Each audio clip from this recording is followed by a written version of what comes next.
You think it means you weren't good enough, that you were too much, or not enough, that you were seen and dismissed, heard and ignored, held and dropped. You think rejection is the universe's cruelest answer. But maybe it was never an answer at all. Maybe rejection isn't punishment. Maybe it's permission.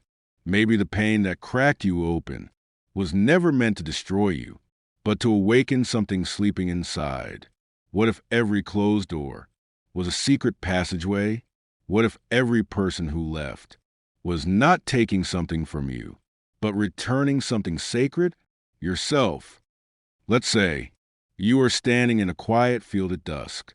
The sky is bruised with color, violet, charcoal, rust.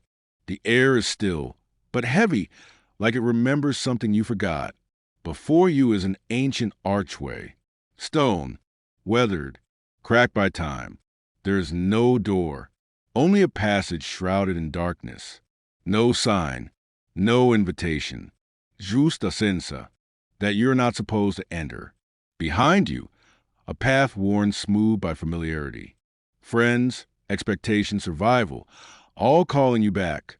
Be normal, be small, be good, be quiet. But something pulls at your ribs. A whisper you don't recognize, but somehow trust. You step forward, not because you're ready, but because you're done waiting to be chosen. The archway swallows you. The field fades, and the real journey begins. Carl Jung taught us that the psyche is a landscape, vast, unconscious, symbolic. Rejection, he said, isn't just an interpersonal event. It is a rupture in the soul's narrative. When you are rejected by a parent, a lover, a dream, a version of life you thought was yours, you are cast into what Jung called the shadow realm. The rejected parts of you, your voice, your longing, your anger, your wildness, are exiled into the unconscious, out of sight, out of love, out of safety. But they don't die. They wait. And every rejection in the outer world awakens the echoes of these inner exiles. This is why rejection hurts so deeply, not because of what they took, but because of what it reactivates. It's not just this person leaving. It's every goodbye you never understood. It's every silence you mistook for shame. It's every time you learn to disappear to survive. Rejection cuts deeper than betrayal, because betrayal says, I chose myself over you. But rejection says, I never even saw you as worth choosing. And that slices into the bones of identity. Unless you see it not as erasure, but as invitation. Let's tell the truth. You've tried to become what they wanted. You softened your voice. You dimmed your joy. You smiled even when something inside you was screaming. You learned the dance. Be easy. Be nice. Be useful. Because that's how you avoid being left, isn't it? We become actors in our own lives, playing roles not because they fit, but because they keep us close to someone else's warmth. And when that person leaves, we blame ourselves. Maybe I was too intense. Maybe I cared too much. Maybe if I was more like them, they would have stayed. But let's look closer. What if the reason they left had nothing to do with your worth and everything to do with their capacity? Some people cannot hold a love that mirrors their absence. Some people cannot meet a soul that insists on depth. Some people leave not because you are wrong, but because you are real. And realness is threatening. Realness disrupts performance. Realness doesn't apologize for its hunger. And that is terrifying to those who were taught to starve. You are not too much. They were too empty. You were not too loud. They were too quiet inside. You didn't lose love. You lost the illusion that you had to shrink to keep it. There's a loop we don't talk about. It begins in childhood, when love feels conditional, based on obedience, productivity, or emotional invisibility. So we try to earn love. We perform. We guess. We please. We abandon ourselves, hoping someone else won't. But every time love leaves, the loop starts again. Maybe if I just fix this. Maybe if I just don't need so much. But hey, race the truth. You weren't rejected because you were unlovable. You were rejected because you were not programmable. You did not bend in the right ways. You did not silence what needed to scream. You did not make yourself small enough to be swallowed whole. And for that, you were sent away. But hear this. That's not exile. That's escape. You were not cast out. You were set free.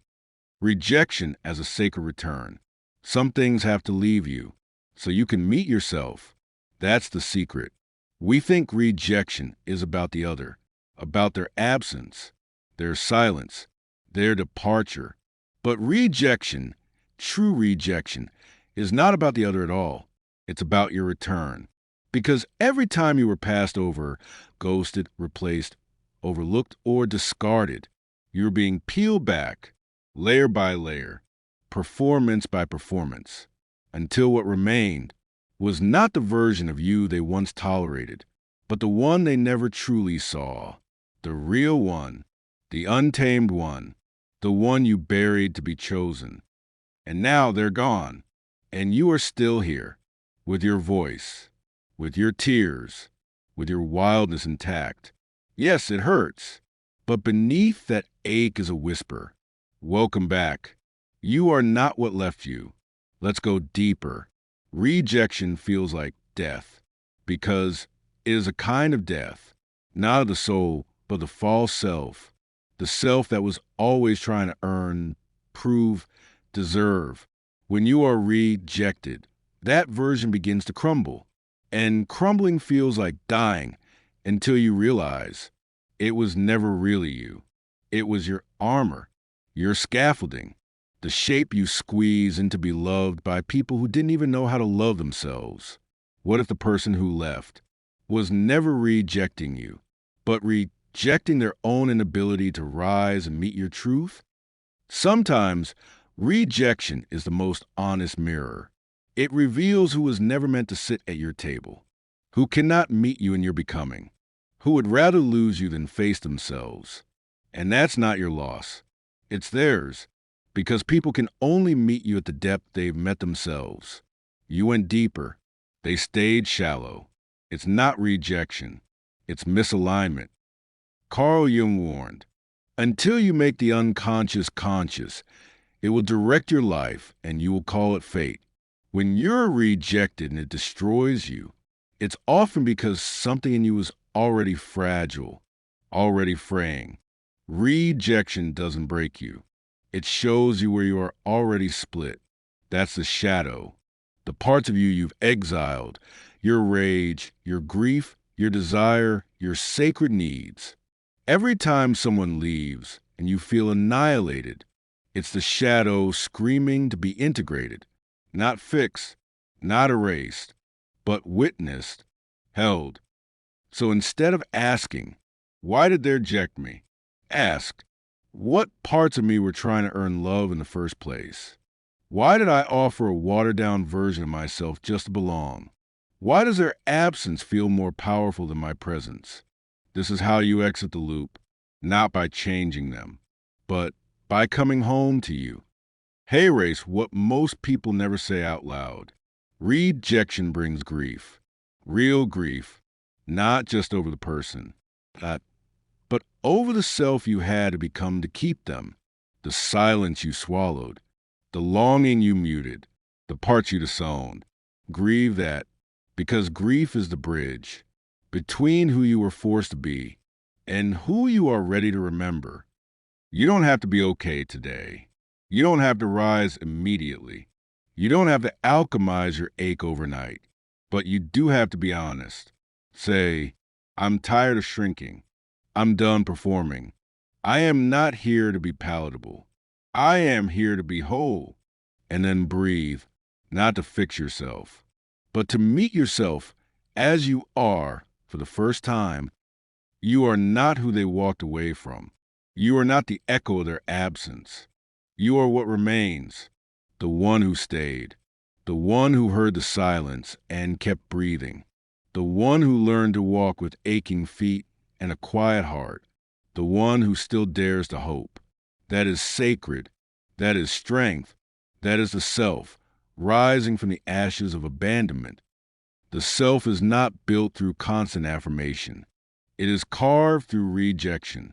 When all that is false falls away, and only truth is left standing, you are standing, and that is enough. Rejection as clarity, not condemnation. There is something sacred about finally being denied what you've been begging for, because in the ache of that denial, in the echo of the closing door, you are given what you've been avoiding all along. Clarity. The truth was always there, in the misalignments, the double meanings, the empty promises. But you kept rewriting it, kept hoping they'd change, kept bending yourself into softer and smaller versions, just to be digestible enough to keep. And still, they left. Still, they didn't choose you. But what if that's not a punishment? What if it's clarity wrapped in grief? What if the one who couldn't meet your depth was never meant to walk beside your becoming? Rejection doesn't shrink you. It reveals who was never ready for your expansion. It is a divine sorting, not of your worth, but of your energy, who is safe for it, who can hold it, who honors it. The rest must fall away, not because they're evil, but because they're not meant to witness the fullness you are stepping into. And if they were never capable of staying, then their absence is your liberation. Let's go deeper. It's easy to talk about the people who rejected you, the lovers, the friends, the family, the systems. But what about the rejection that happens in your own chest? What about the way you leave yourself? The way you silence your truth to keep the peace? The way you pretend to not need what you ache for? The way you punish your own sensitivity or deny your own brilliance? What about the way you ghost your own dreams? That, too, is rejection, and perhaps the most wounding kind, because at some point we internalize the voices that hurt us. We adopt the tone. We learn the rhythm. We continue to exile ourselves. Don't say too much. Don't want too much. Don't be too loud, too soft, too intense. And without realizing it, we start to abandon ourselves preemptively, hoping it will hurt less when someone else does it. But it never does, because self-abandonment is never a solution. It's just a rehearsal for further pain. So how do you return? How do you reclaim what rejection stole? Not just from others, but from yourself. You don't rush it. You don't bypass it. You let it hurt. You let it hollow you out, because in the space where they once were is room for something holier. You, the real you, the loud you, the soft you, the knowing, doubting, dreaming, crying, healing, fiery, flawed, magnificent you, the one you've been hiding, the one the world told you was too much, the one the world told you was never quite enough. That one, bring them home, because here's the paradox. Rejection often brings you back to the version of yourself that never should have been silenced in the first place. The child, the dreamer, the rebel, the mystic, the lover, the one who once knew without question that they were enough just as they are, not because of their usefulness, not because of their beauty, not because of their performance, but simply because they existed. You are still that being, buried under layers of fear and forgetting, but never gone. When the ache returns, when the silence feels louder than any words could be, come back to this. Ask yourself, where am I still performing for love? What version of myself did I kill to be accepted?